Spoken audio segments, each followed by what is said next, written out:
Estamos começando mais um episódio do Open Mind Talks, sempre recebendo convidados de alto nível aqui para poder contar a sua história, contar um pouco sobre a sua vida e falar do mercado corporativo. Afinal de contas, a nossa audiência aqui, em sua maioria, é composta por executivos, né? E hoje, eu, Lúcio Júnior, estou recebendo aqui em Belo Horizonte dois convidados. Pela primeira vez no nosso podcast, vamos ter dois convidados simultaneamente. Eu estou falando aqui dos irmãos Valilas, né? É o Ramaia e o Adonis, que são diretores e sócios aí do Grupo Sigma. Nós vamos falar sobre comércio exterior, vamos falar dos desafios logísticos, vamos falar aí de como anda esse cenário macroeconômico brasileiro e mundial, né, para o comércio exterior. Então hoje o episódio está bem legal, vai ser muito interessante, muito dinâmico. Então continua aí que está começando agora o Open Mind Talks. Open Mind Talks com Lúcio Júnior.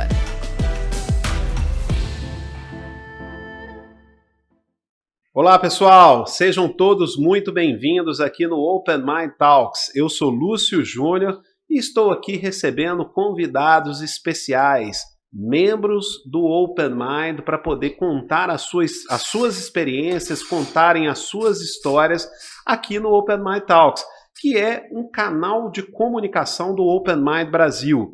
O Open Mind Brasil é uma rede social formada por diretores e presidentes das maiores empresas do Brasil. E nós contamos com uma estrutura profissional para poder prestar um serviço de networking.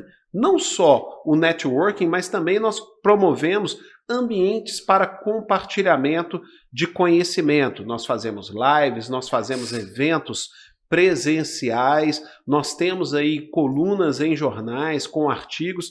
E se a sua empresa quer se associar aí ao Open Mind e ter a sua marca exposta aí para os grandes executivos brasileiros, ajudando a gente a construir eventos de qualidade, de alto nível, é só acessar o nosso site lá, você vai ver um pouquinho aí da nossa agenda e você tem lá o contato da nossa equipe, o nosso time está preparado para atender você e entender como que podemos ajudar a sua empresa também nesse desafio de go-to-marketing em 2023.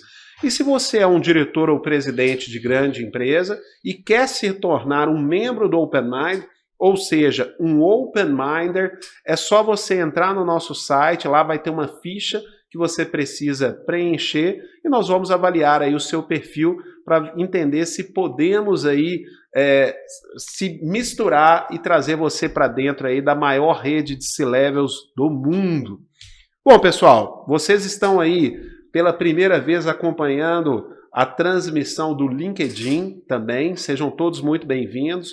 O Open Mind Talks ele está sendo transmitido simultaneamente também no YouTube, no Spotify e em todas as plataformas de streaming, né, Deezer e etc. Então, eu queria convidar vocês a nos seguirem, né, faça inscrição, nos segue aí no LinkedIn, compartilha, porque nós queremos impactar o maior número possível de pessoas ajudando aí com esse conteúdo gerado. Senhores, sejam muito bem-vindos aqui ao Open Mind, é um orgulho ter vocês aqui, que são grandes apoiadores aí do Open Mind Brasil. Então, queria agradecer duplamente. Primeiro, por vocês terem vindo aqui, doado o tempo de vocês para a gente poder bater um papo. E segundo, por vocês apoiarem, patrocinarem o Open Mind aí, para que a gente possa crescer nesse desafio aí de fomentar a economia brasileira. Muito obrigado. Muito bom, prazer é nosso. Prazer é nosso, Lúcio. Bom, senhores, então eu queria aqui começar apresentando um pouco aí do Grupo Sigma, né? Para que a nossa audiência aqui conheça um pouco do Grupo Sigma. Quero que vocês contem a história, mas como de costume aqui, eu faço sempre uma breve introdução aqui para que os nossos membros aqui estejam na mesma página. O Grupo Sigma é um grupo aqui que está sediado aqui em Belo Horizonte, mas também tem filiais aí por todo o Brasil, que atua no segmento aí de comércio exterior, importação, exportação, logística, câmbio, segurança tributária e jurídica. Eles são pioneiros aí em operação de comércio exterior no mercado de saúde, sendo a principal parceira de hospitais, clínicas e laboratórios em todo o Brasil. Quando o assunto é importação e exportação de equipamentos médico-hospitalares e laboratoriais, esses caras aqui sabem tudo disso, né? Então, eu queria começar aqui, vou dividir aqui as perguntas para que a gente não se embole. Eu vou passar aqui para o Ramaya, né? Ramaya, como é que foi essa história aí do grupo que foi fundado em 1969, lá atrás, há 50 anos, falando de comércio exterior? Como é que foi essa história? É um prazer, mais uma vez, estar aqui. É uma oportunidade ímpar. Parabenizar você por todo o empenho, dinamismo. Você é um empreendedor nato e a gente tem crescido muito nesse ambiente, um ambiente de C-levels, como você bem disse, e tem sido um grande propulsor de negócio para o nosso grupo. Eu quero, então, parabenizar você, o Cristiano e toda a equipe. Em nome do Cristiano, eu parabenizo as equipes também, aos Open Minders que estão nos ouvindo, todos eles aí, em cada um na sua plataforma, LinkedIn também, né? Vai ser uma bênção, vai ser muito bom falar aqui com vocês. E a Sigma começou em 1969, uma época em que o mercado era fechado, totalmente fechado, na época militar. Então, o comércio exterior era algo muito ainda incipiente. A era Collor veio abrindo esse comércio exterior. Mas nessa época, quem fundou a empresa foi o nosso pai, Marcos Valias, um grande empreendedor também, um grande visionário. E nessa época ele já falava com os clientes, que eram poucos. Tudo era feito à base de carta. Depois teve uma evolução, aí já veio o fax, telex, né? E hoje já o e-mail. Só que o e-mail já ficou obsoleto. Hoje o WhatsApp é que funciona mesmo no nosso cenário, é tudo para ontem. Mas nessa época ele já falava com todos que ele não era simplesmente um despachante aduaneiro. Nada contra o despachante aduaneiro, inclusive eu sou um despachante aduaneiro, a gente precisa ser homologado. Mas nessa época ele falava, eu sou um consultor de comércio exterior. E isso mudou toda a visão da empresa. E até hoje esse DNA está conosco. Quando ele falava em consultoria, nessa época não se falava nesse termo, né? Consultoria no sentido de agregar valor, de trazer para si todas as responsabilidades de todas as etapas de um processo de importação. Como eu disse, era algo muito incipiente, as coisas vinham de navio, a comunicação era via de cartas, então era um processo que demorava aí 1 ano para ser concretizado. Então o tempo era outro, mas ele já vinha com essa visão de coisas rápidas. A gente precisa resolver de uma forma geral, com isso a gente consegue melhores preços, melhores condições no mercado, e com isso começou a nossa empresa. Por que na área médica? Porque nessa época ele começou a ter um cliente, aqui a Universidade Federal de Minas, e eles traziam muito equipamentos para ensino, microscópios, retroprojetores para aula, e ele foi entrando nessa área médica. E a partir daí criou-se então a Sigma, especialista nesse segmento, e hoje a gente atende grandes clientes no Brasil, os principais fornecedores, os principais hospitais, as principais clínicas do Brasil, e hoje a gente se tornou uma grande referência nesse assunto. Claro que comércio exterior não se prende a um único e específico negócio, é uma empresa abrangente. Então hoje a gente atende também a área industrial, a área aviação, a área química, a área têxtil. Então é uma forma que a gente tem de abranger. Agora, a área médica ela é muito específica e requer alguns órgãos anuentes. Como a gente faz com maestria esse trabalho todo, os outros segmentos acabaram se tornando um pouco mais tranquilos. Não é que é fácil, né? Outro dia uma pessoa falou, mas do jeito que você fala parece muito fácil o processo de importação. Mas aí entra a especialidade. É a mesma coisa você olhar um Circo du Soleil, aquele cara se distorcendo todo lá, contorcendo, aí você fala, vou chegar em casa e vou fazer. Mas não é bem assim. Existe um caminho, né? Foi trilhado. E com isso, graças a Deus, com essa mentalidade de agregar, nós colocamos e criamos outras empresas e hoje se tornou um grupo. Um grupo com muitas empresas, somos mineiros de tradição, mas a nossa atuação é no Brasil todo, né? E inclusive no exterior. Nos tornamos uma multinacional. Qual que é o significado do nome? Sigma. Sigma é uma runa. Runa é nórdico. e que é um Z, mas um Z com duas pontas, que é um raio para cima e um raio para baixo. Isso significando duas polaridades. Conclusão, importação e exportação. Olha, que então, legal. A ideia foi essa. Meu pai é meio místico. Então, Não, o nome, apesar de 50 anos, um nome moderno um nome bem moderno. Porque hoje em dia as empresas elas querem nomes assim, né? Curtos, que tenham significado. O Marcos sempre foi visionário e sempre teve essa visão à frente. Seu pai é vivo? Vivo, graças a Deus. Atua ainda? Atua na parte mais de nos dar consultoria, né? Ele é o nosso conselheiro mor. Eu queria que o Adonis falasse das empresas. Eu queria, Adonis, conta para nós aí, já que são tantas verticais que vocês atuam, eu imagino que é mais de uma empresa, até porque é Grupo Sigma. Quais são as empresas aí que compõem o grupo? Hoje no Grupo Sigma somos 4 empresas. A Sigma em si é a mãe do grupo, né? A criadora e a fomentadora de negócios.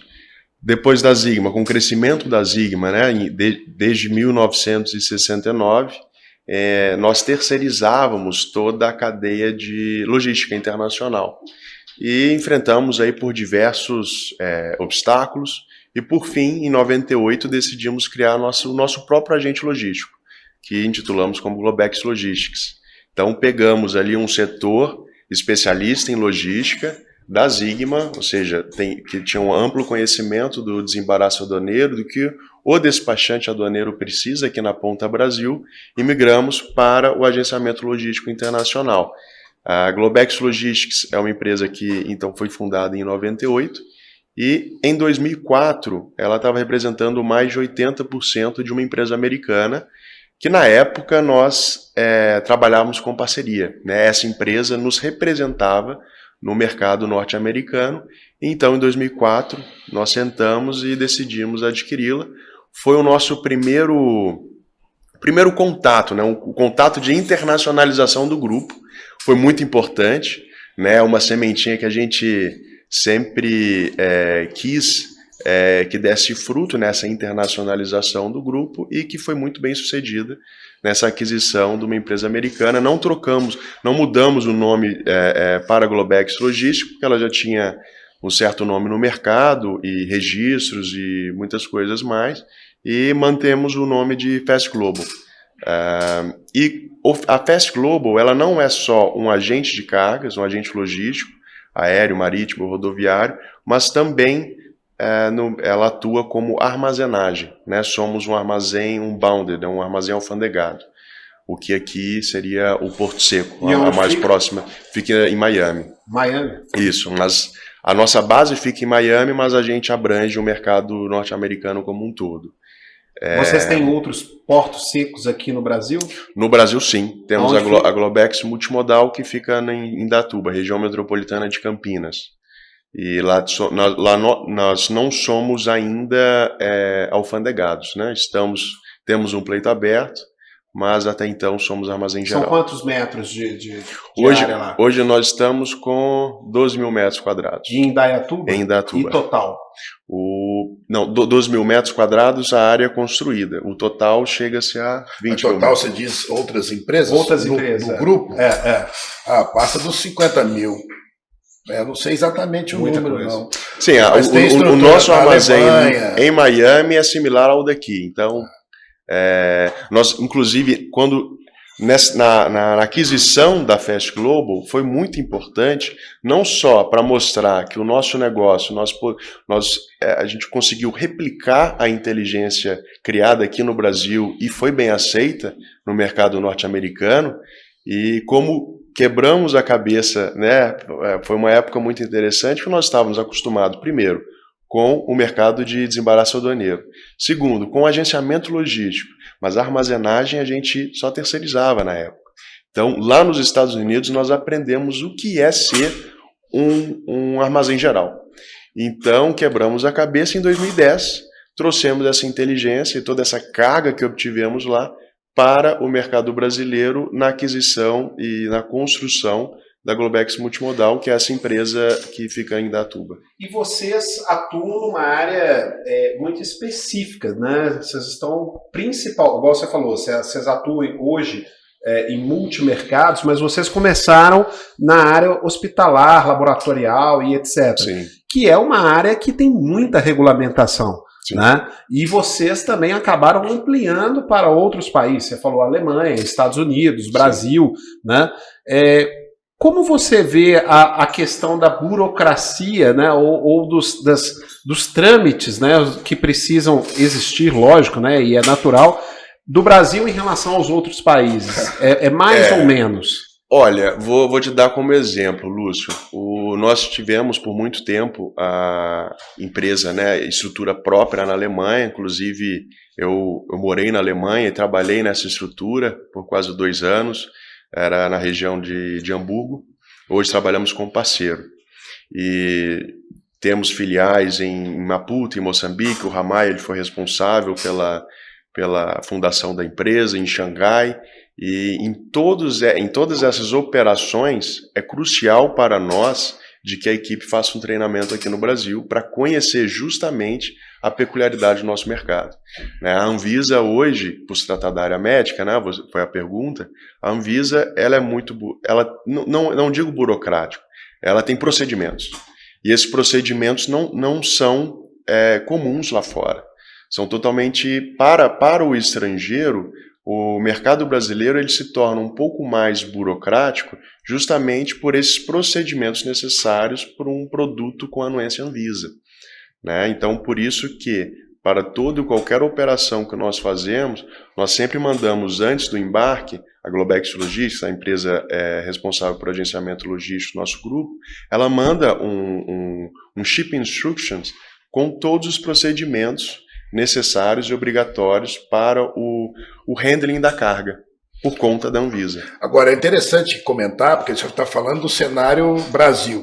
Agora, sim, vamos trazer o exemplo que nós temos de fora com relação ao nosso serviço aqui no Brasil, que deixa muito a desejar, principalmente se tratando de órgãos públicos, órgãos anuentes, Receita Federal, própria Anvisa. Você pega hoje, por exemplo, os Estados Unidos hoje é o cenário melhor para se falar em logística, em desembaraço. Lá o desembaraço é feito na hora, não requer nenhum tipo de anuência, porque eles partem do pressuposto seguinte: eu prefiro acreditar em todo mundo até que você me prove o contrário. O Brasil eu não acredito em ninguém até que você me prove o contrário. Com isso muda todo o sistema. A partir do momento que você não confia em ninguém, você vai exigir uma série de documentos, vai ter uma série de etapas que você tem que passar. Compensação dos Estados Unidos deixa passar um tanto de negócio, a coisa flui. Eu visitei, por exemplo, o hub da FedEx, uma coisa absurda. São 90 Boeings que descem num período de meia-noite às 6 da manhã em Memphis. 90 Boeings. Eles descem, descarregam, é tudo feito a nacionalização, enche de novo e eles voltam, os 90 Boeing circulando, entregando o Brasil todo, o mundo todo. Com isso eles acreditam em todo mundo. Claro que de vez em quando eles pegam um processo ou outro para fazer vistoria. E é curioso isso que você está falando. E quando ele pega esse processo e tiver coisa errada, você não paga multa, você vai para cadeia. Então é outra visão. Por isso que as coisas funcionam. Coisa que o Brasil deveria trabalhar. E é curioso, né, ver isso que você está falando, Ramai, porque talvez o entendimento seria de que, poxa, eu tenho muitas regras para o jogo, então quem aprende a jogar esse jogo se tornam os melhores, né, porque tem muita fiscalização. Regra, Pelo contrário, o outro mercado que é mais liberal formou empresas muito mais profissionais, sim, né, diante desse cenário, né? Então não é a quantidade de regra que vai gerar a qualidade. Exatamente. Né? Você pega a operação da FedEx, que eu acabei de falar, não só a FedEx, mas hoje você tem a Amazon, você tem várias operações que é tudo automatizado. A esteira vai passando e está tudo sendo liberado. De vez em quando pinça uma coisa ou outra.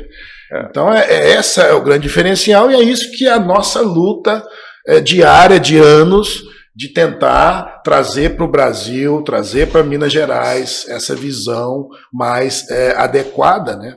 Porque a gente já participou de vários eventos com câmeras, levando pessoas do Brasil, levando pessoas importantes aqui de Minas Gerais para fomentar um negócio aqui no Aeroporto Indústria, por exemplo. Mas, enfim, falta muito. Mas você que está aí com filiais, né, empresas na China, na Alemanha, nos Estados Unidos, em várias localidades, você percebe que o Brasil está muito atrasado em relação a lá fora? Com relação aos Estados Unidos, Europa, sim, mas com relação à Índia, China, nós estamos bem avançados, né? A Receita Federal, né, ela tem desenvolvido e tem avançado bastante. A gente pega dos últimos 3 anos para cá, o avanço sistêmico que eles tiveram foi algo muito, foi muito surpreendente, né? Não só a Receita Federal, mas a Anvisa, a Inmetro. Então, nós estamos sentindo que esses órgãos que antes criavam obstáculos e procedimentos burocráticos, estão tentando criar e desenvolver uma operação mais fluida. A partir do momento que você começa a ter uma consciência de eliminar processos, quer dizer, eliminar, não processos, mas eliminar exigências demais no processo, a coisa começa a fluir. Para começar, eles diminuíram papéis. Isso já é um grande avanço.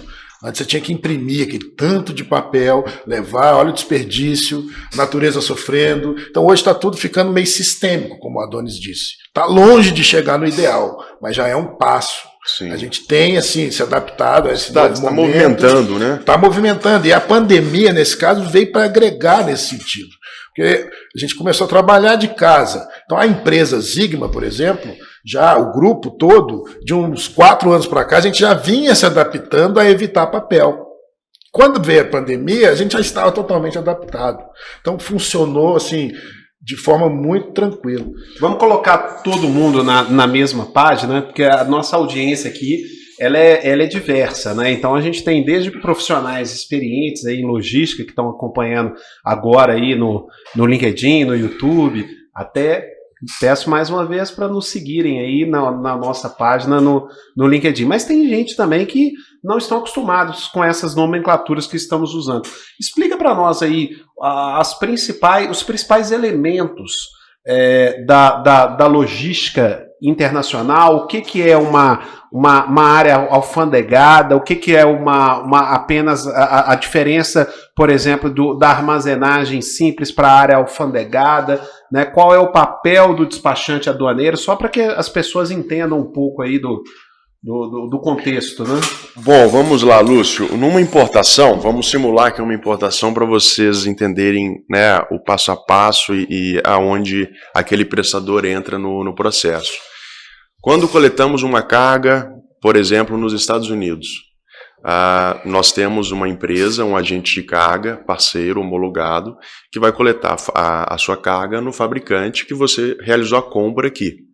Né? Você negociou e já fez o fechamento de câmbio. Nós vamos coletar a carga no fabricante, aonde quer que esteja no mundo, vamos escolher o modal, vamos apresentar a opção, seja aérea, marítima ou até rodoviária, para você ver a viabilidade econômica daquela importação. Vocês vão aprovar o modal, nós vamos fazer o agenciamento logístico no modal escolhido. A carga vai chegar no Brasil ou no aeroporto ou no porto. Aeroporto e porto nós chamamos de zona primária. Né? Existe a possibilidade de você fazer o processo de desembaraço aduaneiro numa zona primária. Porém, é muito mais custoso para você. Zona primária, o percentual de armazenagem ele é maior do que uma zona secundária. O que é zona secundária? Se houver qualquer atraso na área primária, você está pagando a armazenagem com um percentual muito maior. Mais caro, né? Exato. Então, nós sempre sugerimos, lógico, vai depender muito da opção dos nossos clientes, mas quase que é unânime essa opção e acatam as nossas sugestões, de uma remoção para a zona secundária. Então, a carga chega no aeroporto ou porto no Brasil, nós já estamos lá com a nossa equipe, com os nossos veículos, para remover para uma zona secundária, que são os portos secos, né, os chamados EADs. Então, por exemplo, aqui em Minas Gerais, nós temos o Porto Seco de Betim, o Porto Seco de Varginha, os dois grandes, né, os dois maiores. Em São Paulo temos diversos. Tem o Agesbec na região de São Bernardo, tem a rede Multilog, que é uma rede do Sul, mas que está em plena expansão Brasil afora. Agesbec, até mandar um abraço aí pro Ricardo Drago lá. Isso, o Ricardo Drago é um grande amigo. E, bom, e em São Paulo tem diversos portos secos, justamente pelo volume de importação que o Estado recebe, importação e exportação. Então, quando a gente fala zona alfandegada, são os portos secos, é a zona em que o processo de desembaraço ele é realizado, onde estão os postos fiscais. E feito o processo de desembaraço aduaneiro, nós contratamos transportadoras homologadas em nosso sistema e entregamos para o cliente onde é que ele esteja no Brasil, né, via rodoviário ou via aéreo. Agora, você fez uma pergunta que para a gente responder precisaria de um livro inteiro. Com certeza. Nomenclaturas do comércio exterior é um curso. É um curso. Fala em Coterms, tem 500 milhões de opções. Então, nem a gente sabe a direita ainda, né, Ramalho? Tá faltando ainda. Mas qual, na sua opinião, Ramalho, qual é o principal diferencial do Grupo Sigma? Quais são? Bom, assim, logicamente a gente defende essa visão que é o nosso DNA, de sempre trazer inovação nos processos e também no serviço, na prestação de serviço.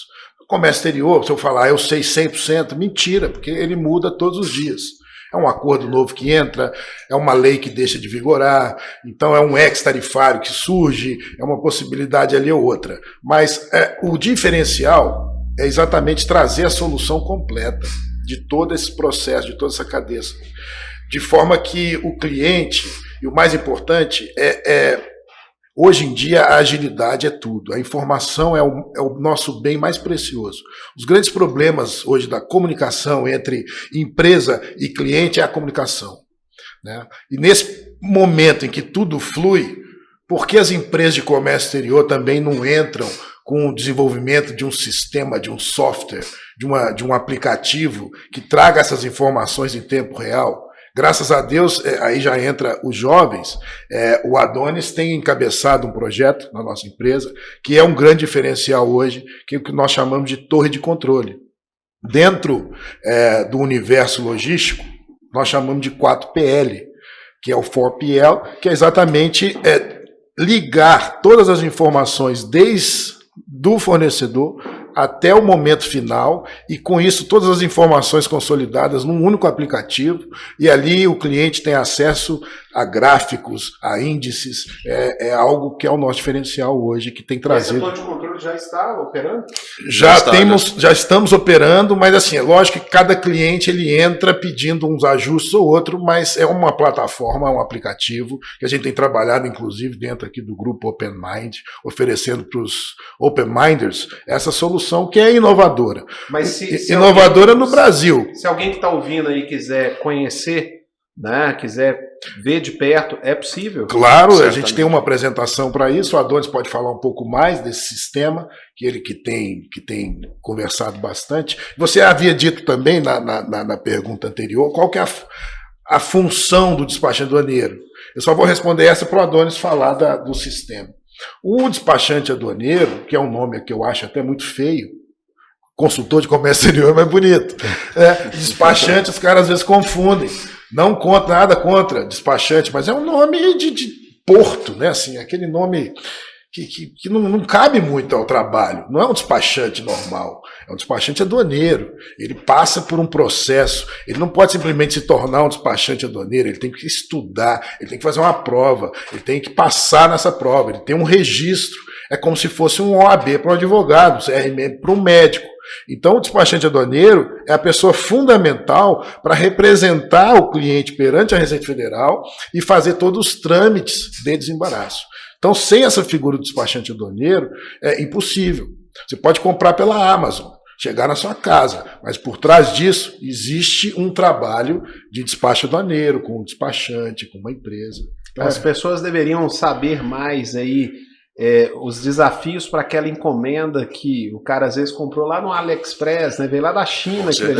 para aquele produto chegar ali na casa dele. Quantas etapas passaram ali para aquele produto chegar na casa? Não, e eu achei muito legal isso que o Ramaya falou da torre de controle, que é o Control Tower, né, que o povo também costuma falar. Isso. Porque é a oportunidade da empresa contratante ela acompanhar ponta a ponta a sua carga, né? E muitas vezes é uma carga que um dia a mais ou a menos faz uma diferença gigante no orçamento daquela empresa. Conta um pouquinho mais sobre isso aí, Adonis. Lúcio, você para nós, a construção disso.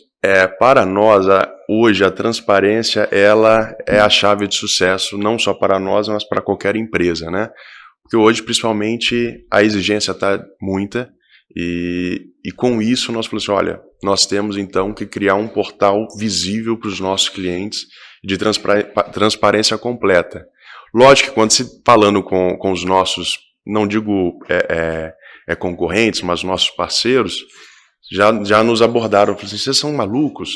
Vocês estão abrindo o jogo para o cliente vai saber quando você errou, quando o setor daquele processo atrasou.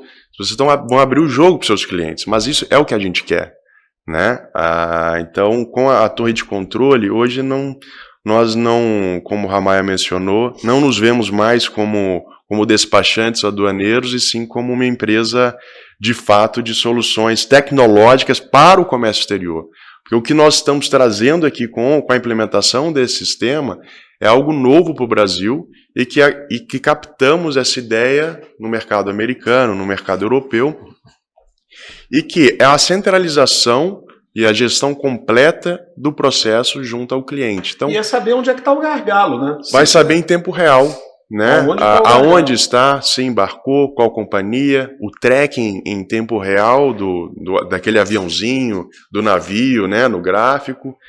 Vai saber com qual colaborador está o nosso processo, em quanto tempo levou de um setor para o outro, né, se existiu alguma falha em registro de algum documento, e, lógico, via contrato com os nossos clientes, nós estipulamos tempos, até no processo de BPO com os nossos clientes, para a gente entender qual é a dinâmica saudável para ele. Não, e outra coisa, quando você pega grandes empresas, né, que é o foco de vocês aí, trabalhar com as maiores empresas aí do Brasil, muitas vezes a composição do seu orçamento, né, é feita a 4 mãos. Né? Então você tem ali um desmembramento da sua proposta na parte comercial e técnica, que o cliente vai opinar, não, eu não quero aqui não, eu quero aqui, eu quero fazer isso aqui. E a gente sabe que nem sempre você concorda. Você fala, cara, você está mexendo num negócio aqui que vai gerar um impacto para você. E com a torre de controle, a pessoa consegue ver exatamente que talvez pagou-se mais barato em uma determinada ponta da logística, mas que isso impactou em X tempo a mais do negócio dele. Esse que é muito legal da inteligência por trás, que não é um sistema simples de se desenvolver. São vários robôs trabalhando. Tudo que a gente está falando aqui está na operação, mas vai além disso, vai na parte gerencial do negócio do cliente. Ou seja, o negócio do cliente acaba se tornando o nosso, que é o BPO. Então, o cliente tem condições de, por exemplo, se ele traz muitas peças variadas, muitos componentes, ele consegue ver aquele parafuso, quanto que custou no processo de importação aquele parafuso. Então, na parte de venda, ele sabe calcular o preço de venda, porque ele consegue destrinchar cada item pelo peso, pelo volume. É muito mais assertivo na composição de preço. Essa estatística que o Ramaya mencionou é o Land Cost Control. Então, a partir do momento que nós recebemos o documento, né, que compõe ali a importação do nosso cliente, nós temos hoje desenvolvido um robô que já vai destrinchar todos os volumes daquela importação e já vai criar o cálculo para mostrar para o cliente aquele item em específico. Mas vocês vão até o last mile? Sim, nós vamos até o last mile. Então, hoje, a torre de controle, nós trabalhamos normalmente como no processo de desembaraço aduaneiro, mas nós temos a gestão completa do processo, não só a gestão, mas criando também estatísticas para os nossos clientes. Então, temos reuniões, vai depender muito da dinâmica interna do cliente, seja reunião quinzenal, semestral, anual, para mostrar como foi o ano, ou o semestre, ou a quinzena de importações. Isso também é um grande diferencial, porque, como já dizem alguns sábios, né? Dados não tratados são dados inexistentes. Não adianta nada você disponibilizar dados se não tem ninguém para tratar aquilo ali, interpretar. E vocês fazem essa leitura para o cliente, exatamente mostrando para ele a visão de especialistas. E assim, eu vejo, Maia, que vocês passaram por poucas e boas aí nos últimos anos, né? Porque o comércio exterior e a logística, ninguém imagina isso, né? Uma pessoa leiga não imagina que um navio encalhado num canal, entendeu? Um navio vai parar toda a logística marítima do mundo. Navio. Exatamente. Né? E que ainda não foi regularizado. Estamos sofrendo ainda consequências. Então, as pessoas não imaginam que uma coisa como container vai faltar no mundo. Sim. E isso vai impactar a logística. Né? O comércio exterior, eu falo que é como uma asinha de borboleta, porque é muito sensível. Um ventinho que dá ali abala ela aqui. Então, assim, a gente navega num oceano que é muito. A gente tem que ter muito cuidado e saber onde estão as pedras para pisar. Porque, por exemplo, você está falando de situações aí de falta de container. Foi um calo no pé nosso, de todos nós. Alta de dólar é um problema seríssimo, porque a alta do dólar impacta diretamente no valor da importação. Porque é tudo baseado em dólar. Então, uma taxa que era 3,30 passou para 6, é o dobro. No final, no frigir dos ovos, é o dobro. Frete, falta de containers, gerou um aumento drástico no valor de frete aéreo e marítimo. Por quê? Porque o marítimo, devido à pandemia, os processos da China praticamente fecharam, acabaram. Tinham poucos navios. Então, o que você pagava num container $900, $800, chegou a $14 mil no pico da pandemia. Olha o aumento disso. E sem garantia de embarque. Por que faltou container? Porque não saía da China, não podia sair. E às Tava vezes tudo preso também lá não na podia China. chegar. Então, os containers que estavam fora não podiam voltar. Os que estavam lá não podiam sair. Então, quanto tempo durou a crise dos containers? Não, ainda estamos. Ainda está. Ainda estamos. Não está 100% regularizado. Não está regularizado. Você pega, por exemplo, o frete aéreo. Teve aumento significativo. Porque não é só voo cargueiro que traz carga aérea. Principalmente os voos comerciais. 80% do voo comercial não vem mala, vem carga. E assim, eu mais uma vez, né? Eu sou uma pessoa que tem um conhecimento de logística, até porque atuei e fui diretor de empresas logísticas, né? Do Grupo Águia Branca, da SADA e etc. Mas, como eu disse, né? Tem pessoas aqui que são leigos, né? Então vamos fazer algumas perguntas que um leigo faria. Quando está faltando container, parece uma coisa meio absurda, né? Um container não é uma caixa de metal, não é só construir placas de metais e vai lá e... não é bem qual é o porquê... Existe... Você respondeu o porquê da crise dos containers, porque estava tudo parado na China, mas por que não produzir mais? Porque, bom, primeiro, container é igual ao papel moeda. Existe um limitador. Você não vai construir containers sobrando e é caro também um container. As empresas que contêm, não é você, eu vou construir container. Não, você tem que ser homologado, você tem um número X de containers que você deve construir no mês, você tem uma cota. Então, tudo muito assim. E o dono do container é o dono do navio.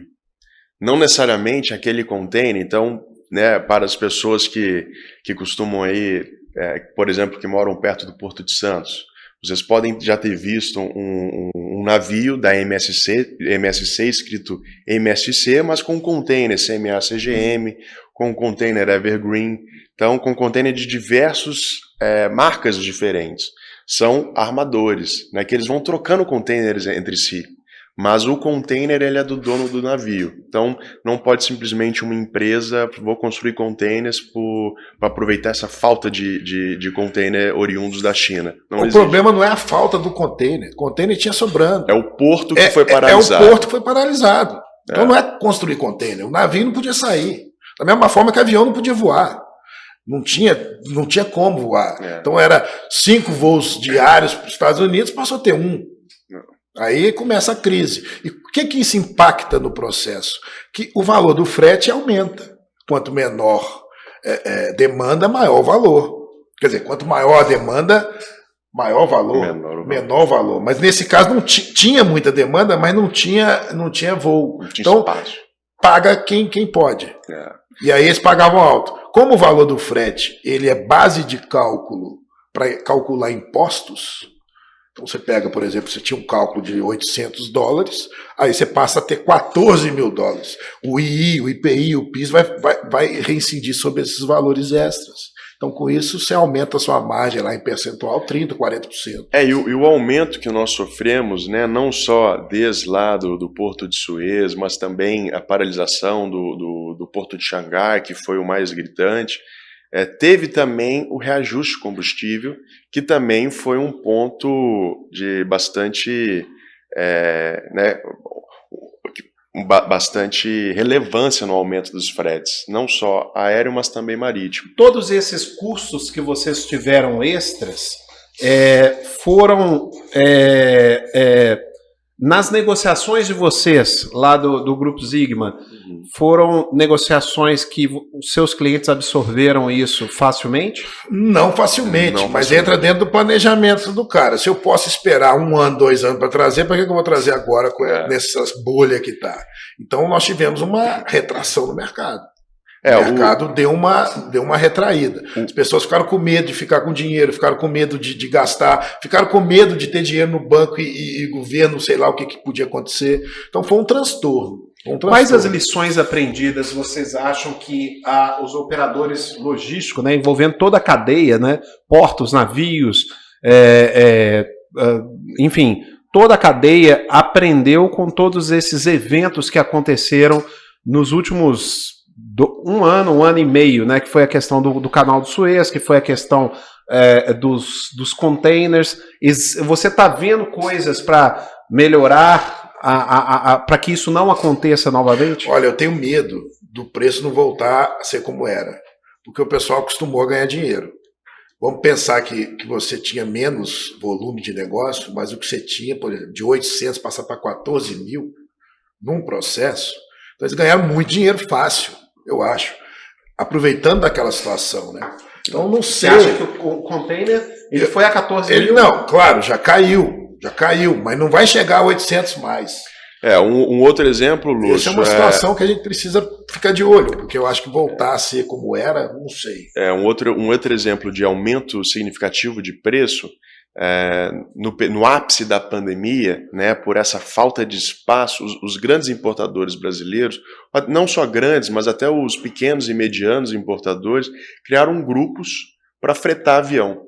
Então, grupos de 20, 30 empresas para ocupar o espaço do avião e fretar o avião exclusivo para a carga desse grupo.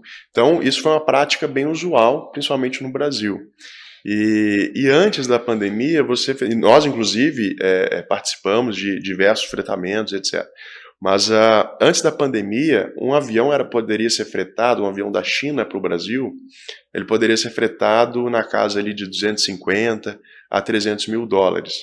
Você poderia fretar um avião só seu. Na pandemia, de 250 a 300 foi para 1 milhão, 1 milhão e 200. E não achava disponível. Mas mesmo assim tinha demanda. E a gente precisou, inclusive, fretar alguns voos para trazer vacina vacina teste Covid. Né? Então, o teste Covid foi uma coisa que teve muito volume, principalmente aqui por Minas Gerais. Né? A gente conseguiu trazer bastante. E o avião cargueiro ainda teve lá o caso na Rússia lá o Antonov, o Antonov, né, que foi sim. Fogo, o Antonov, ele é o creme de la creme aqui, né? Vocês já chegaram a trazer alguma coisa nele? Não? Sim. Nós já trouxemos o Antonov para Belo Horizonte. É mesmo? Vocês têm foto disso? Temos. Depois podia compartilhar com a gente. Tivemos até, inclusive, que ampliar a pista. São só 2 que vieram aqui. Um, quando nós trouxemos, há mais ou menos 10 anos atrás, e um outro recente, que chegou aqui uns 2 anos, que teve um pouso aí. Mas a gente precisou fazer uma adequação no solo do aeroporto, que não tinha como ele... A pista era muito pequena. A pista era curta, né? Mas foi um trabalho muito bonito. A logística ela é muito bonita, ela é muito dinâmica e o comércio exterior ele traz sempre ali um aprendizado muito grande, né? Então, acho que você perguntou para o Ramaya, né, a história do grupo, o aprendizado, e o Ramaya falou, não, nós ainda estamos aprendendo, e de fato né? Eu lembro de uma história que perguntaram para a herdeira da Moët Chandon, assim, olha, qual que é o seu segredo, né, para fazer um espumante tão bom, então, de tantos anos? Falei assim, olha, tem 150 anos que eu estou tentando achar esse segredo. Então, é a prática, é o dia a dia, né? Então, nós estamos aprendendo todo dia, é um aprendizado novo e lógico, sempre tentando trazer soluções novas para o nosso cotidiano e para o cotidiano do nosso cliente. Mas eu estou gostando muito dessa conversa de vocês aqui, porque a gente está falando de muitos desafios que a logística mundial sofreu nos últimos anos. Nós tivemos lá a questão do porto, nós tivemos a questão dos containers, nós tivemos uma pandemia e agora uma guerra, né? Tudo isso impactando fora os desafios normais. E agora aí, um né? novo governo. Câmbio. Coisas que a gente nem imagina. Piratas também, lá na região da África, Somália e etc. E a questão do governo. Se vocês acham que o comércio exterior ele pode ser um fator para evitar uma crise econômica? Sem dúvida. O comércio exterior é o comércio. A bandeira da paz deveria ser duas mãos se encontrando, assim, porque é comércio. As pessoas brigam por território, as pessoas brigam por poder, mas quando se fala em comércio, eles se unem. Todo mundo precisa de comércio, né? Então, acho que a grande bandeira da paz e do crescimento e do fomento é o próprio comércio. Sim. Então, quando você abre o Brasil tem crescido nesse quesito de trazer soluções de fora. Eu não posso falar nomes aqui, logicamente, mas nós temos estatais que estão começando a fazer cotações fora para trazer produtos de fora para o mercado interno, que só comprava nacionalizado. É uma abertura de mercado. Então, isso, inclusive com a própria Ucrânia, aí você fala, pô, mas os caras estão em guerra. Não, mas quando se fala em comércio, está todo mundo aberto. E o comércio exterior é uma ferramenta muito potente para a economia de um país, porque com o comércio exterior, aquele empreendedor, ele cria-se a oportunidade dele trazer um produto que não existe no mercado nacional. E ele trazendo um produto que não existe no mercado nacional, automaticamente ele se torna mais competitivo do que o concorrente dele. Às vezes o produto não existe, mas é um produto de melhor qualidade. E Sim. Com isso nivela todo mundo para cima. Eu acho que o mercado é aberto nesse sentido. E vocês atuam em todas as etapas desse processo, como, por exemplo, a questão, um produto novo no mercado, que aí depende, por exemplo, de Anvisa, Sim. depende de, às vezes, outros órgãos regulamentares. Vocês auxiliam o seu cliente a todas essas etapas? A solução é completa, né? Então existem clientes que tem produto, mas quer buscar mercado para ele no mercado externo. A gente faz esse trabalho. Tem clientes que estão aqui que querem trazer algo novo. A gente faz esse trabalho de busca, de procurement, que nós chamamos. Então, adequação de embalagem para exportar, uma série de coisas, mas a nossa solução ela é completa. Claro que a gente abrange o máximo de trabalho possível, mas existem parceiros hoje para atuar, né, nesses segmentos todos. E você até respondeu aqui sobre a questão de como o comércio exterior pode atuar aí para evitar uma crise econômica, né? Porque o comércio exterior, na verdade, é uma grande estratégia de expansão dos negócios, desde pequenas empresas, médias ou grandes empresas. Mas deve ter muita gente aqui ouvindo, acompanhando, que ainda não se arriscou em mercados internacionais, mas que talvez já até colocou isso no radar aí para 2023. Vamos começar a ampliar as fronteiras aí. para quem quer começar, né, a vender para fora, né, vender para como que começa, né? Qual é o início? Tá. O comércio exterior ele é fantástico, né? Porque graças ao comércio internacional que o Brasil foi descoberto, graças ao comércio internacional que as rotas da seda foram feitas. Sim. Então isso agrega, isso traz bem lembrado crescimento. Primeiro, o empresário tem que acreditar no produto dele. Não adianta ele querer exportar, sendo que o produto dele não tem qualidade. Primeira coisa que o produto tem que ter, porque é uma exigência básica de qualquer mercado internacional, é qualidade e preço. E condições de atender a demanda. Então, por exemplo, você vai pescar um peixe grande, você não vai com a varinha de lambari. Então, se você tem condições e quer se expandir, entenda o seu mercado. Será que o mercado nacional ele não tem oportunidade para você vender, que é mais fácil? Né? Uma vez nos procurou lá um cara querendo exportar café para a China. Falei, beleza, vamos exportar café para a China. Mas qualquer café? Não, o meu café comum. Eu falei, cara, você tem um mercado brasileiro que consome café pra caramba. Você já atua o mercado todo? Não, então atua aqui primeiro.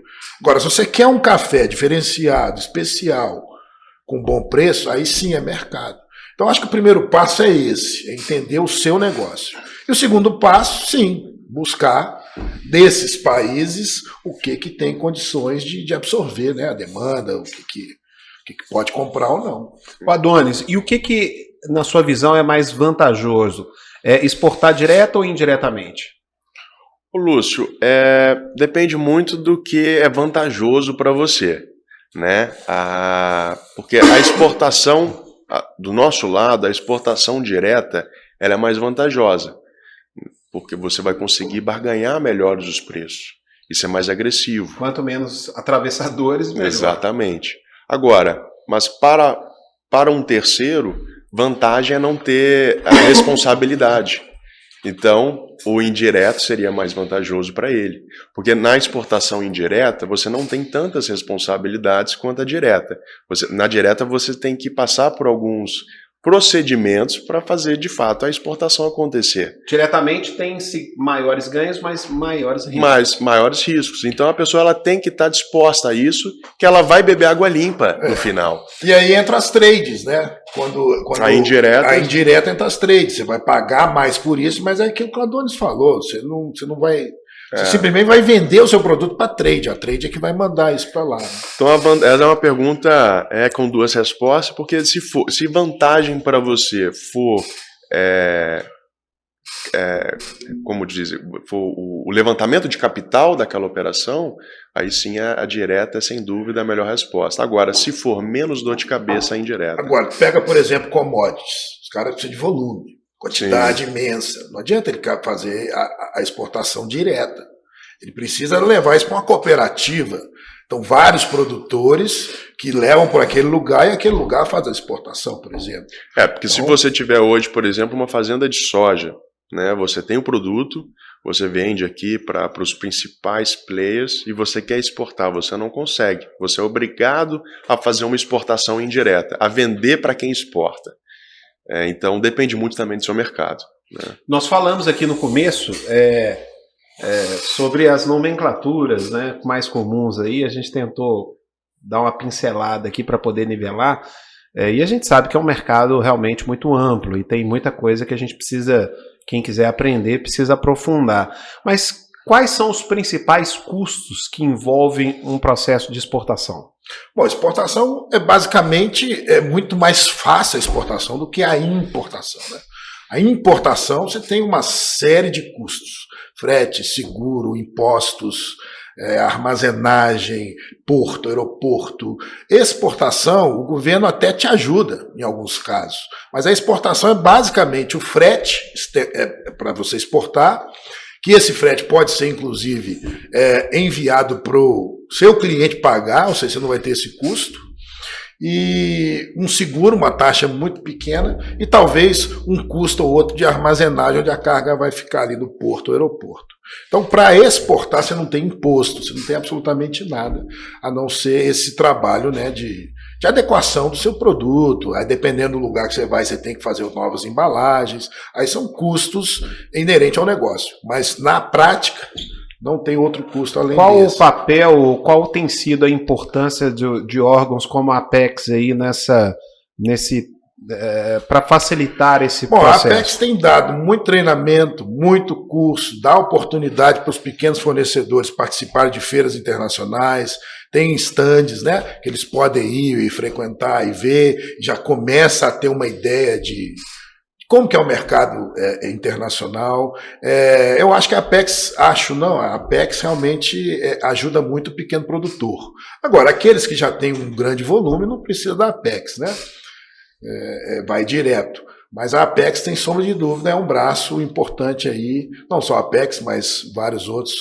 Aqui no estado tem a FIENG também, que tem ajudado bastante para os pequenos produtores. O Adonis, em todo o processo, né, de exportação, de comércio exterior, é necessário a participação de um despachante aduaneiro? Sim, é necessário. Bom, um processo de importação... É obrigatório?